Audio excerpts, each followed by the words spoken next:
So, what we have studied in the previous classes, we saw what is Pascal's law. What is the pressure of a fluid element when the fluid is at rest. Now, the next portion is the pressure variation in a fluid at rest. What is the variation of pressure? That is pressure variation of a fluid at rest. See, what we have seen earlier is the pressure in a fluid element. Now, what we are going to see is how the pressure varies when there is a large mass of water body. So, for that, we have to know what is hydrostatic law. So, hydrostatic law states that the rate of increase in pressure intensity, that means there is an increase in pressure intensity. The pressure is increasing in the vertical direction. So, when you have a large mass of water body, the intensity of pressure is increasing with respect to the depth in the downward direction. When you go downward direction, the pressure intensity is increased. So hydrostatic law states that the rate of increase in pressure intensity in the vertical direction is equal to, so that pressure will be equal to the weight density of the fluid at that point. So the pressure intensity at a point in some vertical direction will be equal to P is equal to rho GH. So how can we prove that? Now let us consider a small fluid element ABCD. So we are going for the proof now. Let us consider a small fluid element ABCD in a fluid body. So we will consider this as a fluid body. So in that fluid body, we will consider a small element, a rectangular element A, B, C and D. So this element, for this element, let us take delta A. Let delta A be the cross-section area of the element ABCD. Let delta Z be the height of the fluid element. Delta Z, that means this. Okay. This is taken as delta Z. Now, let P be the pressure on the face AB. Pressure on the face AB.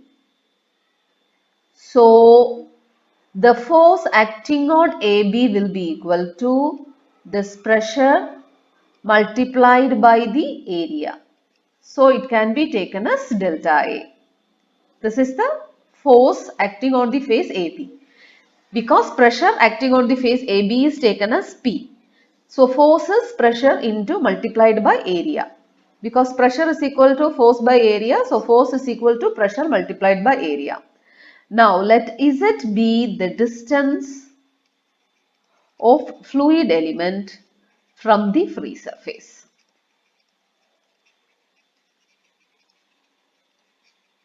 So this distance is taken as Z. Now what are the forces that will be acting on the fluid elements? See, how did we prove the earlier case? We considered a fluid element. We considered all the forces acting on the fluid element. Now here also, the next part, see, first part is while proving in fluid mechanics, while we prove something, the first thing is the assumptions. See, here our assumption is ABCD is a fluid element. Delta A is the cross-section area of the element. Delta Z is the height of the fluid element. P is the pressure on the face AB. And Z is the distance of the fluid element from the free surface. So these are our assumptions. So once our assumptions are over, we have to consider what are the forces that will be acting on this fluid element. So the the forces acting on the fluid element acting on ABCD. What are the forces acting on this fluid element ABCD? So first is the pressure force on AB. First force is the pressure force on the face AB. So that will be equal to pressure into area acting perpendicular to the force AB. Okay, so pressure into area acting perpendicular to face AB in the downward direction. This is the pressure on the force AB. So this is delta A perpendicular to the face AB. Now, the second force acting on the element is the pressure force on CD. That is in this phase. So this is another force, another pressure force, and that will be equal to this pressure on the face AB, because it is, see, when you go downwards the pressure increases, okay? So there will be a change in pressure, increase or decrease, there will be a change in pressure. So P plus this change in pressure is taken as delta P.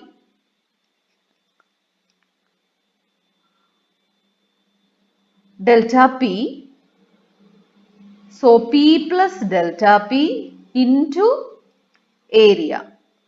So that is our pressure on the face CD. So P plus delta P, that is change in pressure, multiplied by delta A.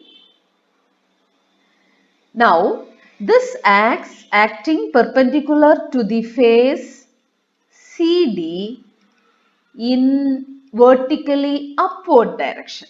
Okay, so in the face AB the pressure is acting in the downward direction. In the face DC the pressure is acting in the upward direction. Now the third force is the pressure forces on the face BC and AD. They will be equal and opposite. Okay, the pressure forces on the face BC and AD are equal and opposite, so they get cancelled. Now the last force is the weight of this fluid element acting in the downward direction. Weight of the fluid element. So weight of the fluid element will be equal to our weight density multiplied by volume, because weight density is equal to weight by volume. So weight is equal to weight density into volume. Okay. So our weight density will be rho into G multiplied by volume is delta A into delta Z. Now,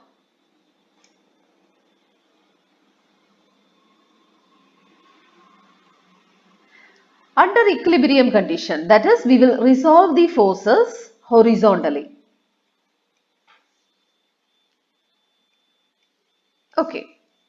So under the equilibrium condition, so already see in the previous case also what we did is we assumed, then we imagined what are the forces acting on the element, then under equilibrium condition, that is, we resolved all the forces. So here also we are going to resolve all the forces horizontally and vertically. So first of all we will resolve horizontally horizontal forces. See, when you resolve the forces Okay, here we are resolving vertical forces. So this is P into delta A, sorry,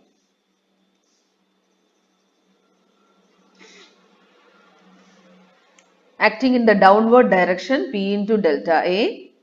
The upward direction it is P plus delta P into delta A. Then we have a weight rho G into delta A into delta Z. Now these both are equal and opposite, it gets cancelled. So it is P into delta A minus P plus delta P into delta A. So what we get is,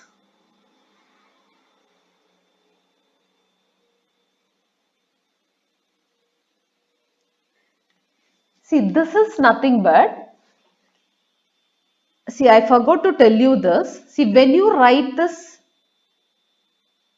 delta P, that is variation in pressure, it is actually delta P in the Z direction.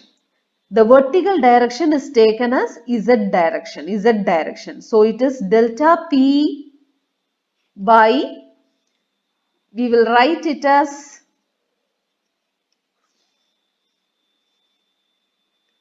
delta P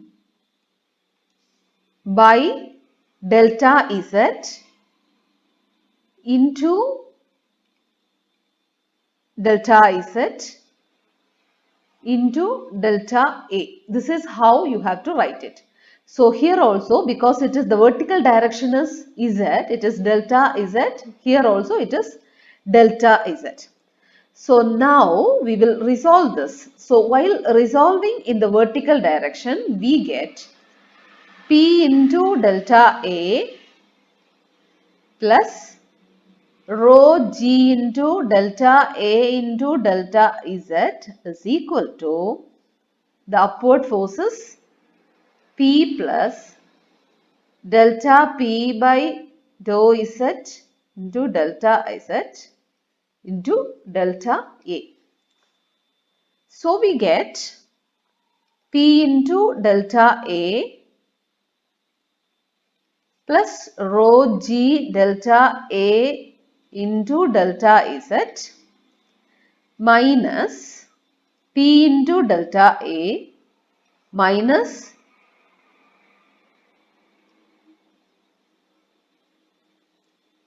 sorry, this is delta P. So delta P by dou Z into delta Z into delta A. So everywhere there is delta A. So this delta A gets cancelled.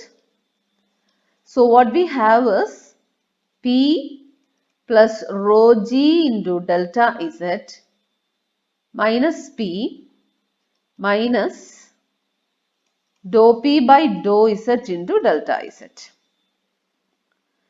So plus P and minus P get cancelled, is equal to 0. So what we get is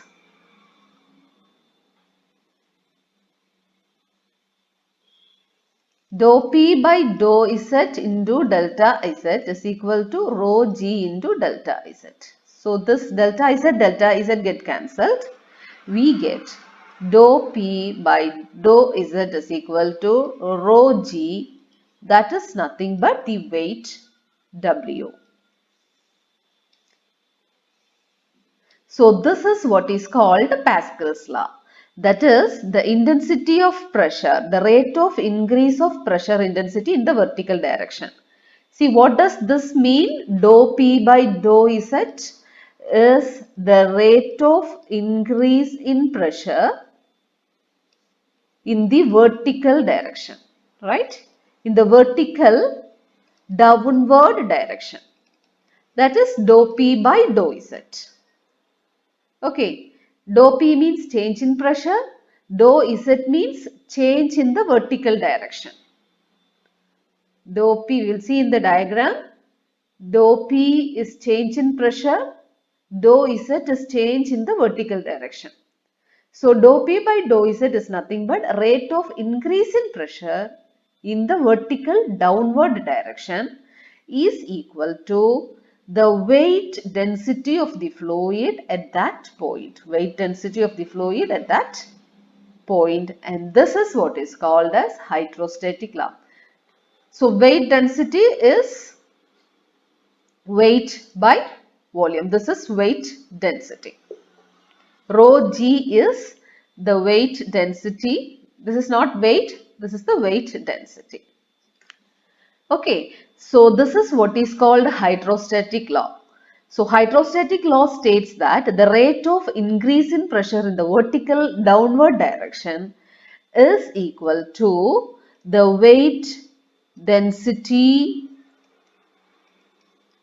of the fluid at that point.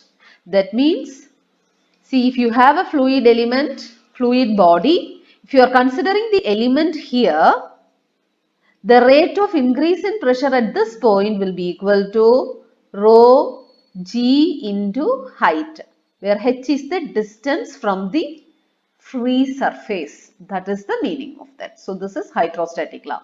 So previous class we saw what is